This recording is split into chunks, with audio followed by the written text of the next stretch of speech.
दोस्तों, आज मैं आपको एक ऐसी कहानी सुनाने जा रहा हूँ जिससे आपकी ज़िंदगी बदल जाएगी। और वीडियो को पूरा लास्ट तक जरूर देखें। अगर आपको ने वीडियो नहीं देखनी है तो अभी से ही छोड़कर जा सकते हैं, क्योंकि बीच में अगर आप वीडियो छोड़ के जाएंगे तो आपकी कोई भी काम नहीं आएगी।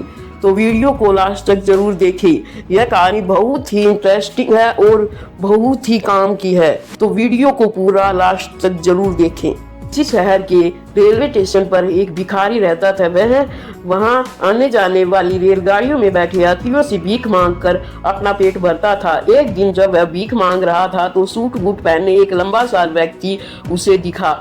उसने सोचा कि यह व्यक्ति बहुत अमीर लगता है, इससे भीख मांगने पर यह मुझे जरूर अच्छे पैसे देगा। वह उस लंबे व्यक्ति से भीख मांगने लगा। भिखारी को देखकर उस लंबे व्यक्ति ने कहा, तुम हमेशा मांगते ही रहते हो, क्या कभी किसी को कुछ देते हो भी हो? भिखारी बोला, साहब मैं तो भिखारी हूँ, हमेशा लोगों से मांगता ही रहता हूँ, मेरी इतनी औकात कहाँ कि किसी को कुछ दे सकूं।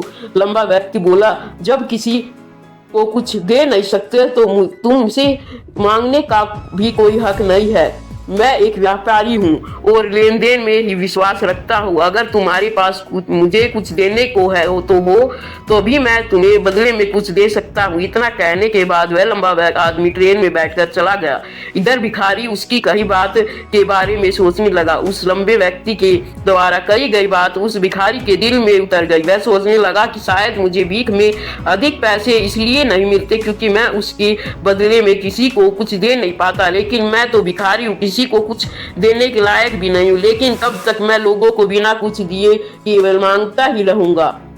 बहुत सोचने के बाद उस भिखारी ने निर्णय लिया कि जो भी व्यक्ति मुझे भीख देगा उसके बदले में वह भी उस व्यक्ति को कुछ जरूर देगा। लेकिन जब उसके दिमाग में यह प्रश्न चल रहा था कि वह खुद भिखारी है तो भीख के बदले में वह दूसरों को क्या दे सकता है, इस बात को सोचते हुए 2 दिन हो गए, लेकिन उसे प्रश्न का कोई उत्तर नहीं मिला। तीसरे दिन जब वह रेलवे स्टेशन के पास बैठे हुआ था तभी उसकी नज़र कुछ फलों पर पड़ी जो स्टेशन के आसपास के पौधों पर खिल रहे थे।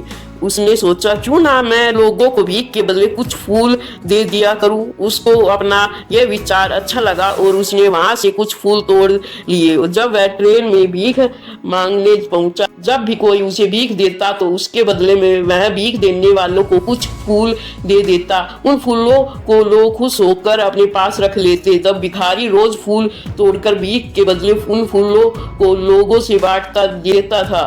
कुछ ही दिनों में उसने महसूस किया कि अब उसे बहुत अधिक लोग भीख देने लगे। वह स्टेशन के पास सभी फूलों को तोड़ लाता था। जब तक उसके पास फूल रहते तब तक उसे बहुत से लोग भीख देते, लेकिन जब फूल बांटते बांटते खत्म हो जाते उसे भीख भी नहीं मिलती थी। अब रोज ऐसा ही चलने लगा। एक दिन जब वह भीख मांग रहा था तो उसने देखा कि वही लंबा व्यक्ति ट्रेन में बैठा है, जिसकी वजह से उसे भीख के बदले फूल देने की प्रेरणा मिली थी। वह तुरंत उस व्यक्ति के पास पहुंचा गया और भीख मांगते हुए बोला, आज मेरे पास आपको देने के लिए कुछ फूल हैं, आप मुझे भीख दीजिए तो बदले में मैं आपको कुछ फूल दूंगा। उस लंबे व्यक्ति ने उसे भीख के रूप में कुछ पैसे दे दिए। भिखारी ने कुछ फूल उसे दे दिए। लंबे व्यक्ति को बात बहुत पसंद आई। वह बोला, वाह क्या बात है, आज तुम भी मेरी तरह एक व्यापारी बन गए हो। इतना कहकर फूल लेकर वह लंबा व्यक्ति अपने स्टेशन पर उतर गया। लेकिन उस लंबे व्यक्ति द्वारा कही गई बात एक बार फिर उस भिखारी के दिल पर उतर गई। वह बार बार उस लंबे व्यक्ति के द्वारा कही गई बात के बारे में सोचने लगा और बहुत खुश होने लगा। उसकी आंखें अब चमकने लगी। उसे लगने लगा कि अब उसके हाथ सफलता की ओर चाबी लग गई है, जिसके द्वारा वह अपने जीवन को बदल सकता है। वह तुरंत ट्रेन से नीचे उतरा और उत्साहित होकर बहुत तेज आवाज में ऊपर आसमान की तरफ देखकर बोला, मैं भिखारी नहीं हूँ, मैं तो एक व्यापारी हूँ, मैं भी अमीर बन सकता हूँ। लोगों ने उसे देखा तो सोचा कि शायद यह भिखारी पागल हो गया है और अगले दिन वह भिखारी उस स्टेशन पर कभी भी नजर नहीं आया। लेकिन 6 महीने बाद इसी स्टेशन पर 2 व्यक्ति सूट बूट पहने हुए यात्रा कर रहे थे। दोनों ने एक दूसरे को देखा और उनमें से एक दूसरे से हाथ मिलाया और कहा, क्या आपने मुझे पहचाना? दूसरा व्यक्ति बोला, नहीं, क्योंकि मेरे हिसाब से हम लोग पहली बार मिल रहे हैं। पहला व्यक्ति बोला, नहीं, आप शायद याद कीजिए, हम पहली बार नहीं बल्कि तीसरी बार मिल रहे हैं। दूसरा व्यक्ति बोला, मुझे याद नहीं, वैसे हम पहले 2 बार कब मिले थे? अब पहला व्यक्ति मुस्कुराया और बोला, हम पहले भी 2 बार अब इसी ट्रेन में मिले थे।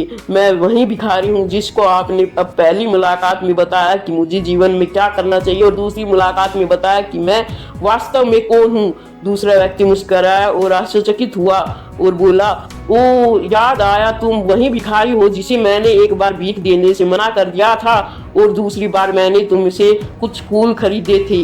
लेकिन आज तुम यह सूट बूट कहाँ जा रहे हो और आजकल क्या कर रहे हो? तो पहला आदमी बोला, हाँ मैं वही भिखारी हूँ, लेकिन आज मैं फूलों का एक बहुत बड़ा व्यापारी हूँ और इसी व्यापार के काम में से दूसरे शहर जा रहा हूँ। कुछ देर रुकने के बाद फिर बोला, आपने मुझे पहली मुलाकात में प्रकृति का वह नियम बताया था जिसके अनुसार हमें तभी कुछ मिलता है जब हम कुछ देते हैं। लेन देन का यह नियम वास्तव में काम करता है। मैंने यह बहुत अच्छी तरह महसूस किया, लेकिन मैं खुद को हमेशा भिखारी समझता रहा। इससे ऊपर उठकर मैंने कभी सोचा ही नहीं और अब आपसे मेरी दूसरी मुलाकात हुई तब आपने मुझे बताया कि मैं एक व्यापारी बन चुका हूँ। अब मैं समझ चुका था कि मैं वास्तव में एक भिखारी नहीं बल्कि व्यापारी बन चुका हूँ। मैंने समझ लिया था कि लोग मुझे इतनी भीख क्यों दे रहे हैं, क्योंकि मुझे भीख नहीं दे रहे थे बल्कि उन फूलों का मूल्य चुका रहे थे।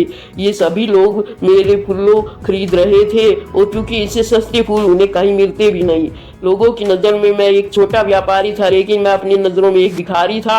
आपके बताने पर मुझे समझ आया कि मैं छोटा व्यापारी हूँ। मैंने ट्रेन में फूल बांटने से जो पैसे इकट्ठे किए थे उनसे बहुत से फूल खरीदे और फूलों का व्यापारी बन गया। यहाँ के लोग को फूल बहुत पसंद है और उनकी इसी पसंद ने मुझे आज फूलों का बड़ा व्यापारी बना दिया। दोनों व्यापारी अब खुश थे और स्टेशन पर साथ उतरे, अपने अपने व्यापार की बात करते हुए आगे बढ़ गए। दोस्तों, इस कहानी से हमें बहुत कुछ सीखने को मिलता है। कहानी में लंबा व्यक्ति प्रकृति के नियम को बहुत अच्छी तरह जानता था। दुनिया के सभी बड़े व्यापारी इसी जीवन के नियम का उपयोग करके सफल हुए हैं। इस फॉर्मूला को उसने भिखारी को भी बताया। भिखारी ने इस प्राकृतिक नियम को अपना लिया और इस असर उसके जीवन में साफ दिखाई देने लगा। उसने अपनी सोच बदली और उसकी जिंदगी बदल गई। यह कहानी हमें बताती है कि हम यदि अपनी सोच बदल ले तो कुछ भी हासिल किया जा सकता है। तो हम हमेशा छोटे ही बने रहेंगे। बड़ा बनने के लिए हमें अपनी सोच को बदलना होगा और खुद के बारे में बड़ा सोचना होगा। कहानी का सार यह है कि सफलता आपकी सोच में छुपी होती है। खुद का आत्म सम्मान जगाइए और अपनी सोच को बड़ा बनाइए और देखिए कैसे सफलता के शिखर पर आप पहुंचते हैं। तो धन्यवाद दोस्तों। आपको हमारी कहानी कैसे लगी प्लीज़ कमेंट में ज़रूर बताएं और चैनल को सब्सक्राइब करें, जिससे हम इससे भी बेहतर और कहानियाँ आपको पहुँचा सके। और वीडियो को लाइक करना न भूलिए। धन्यवाद।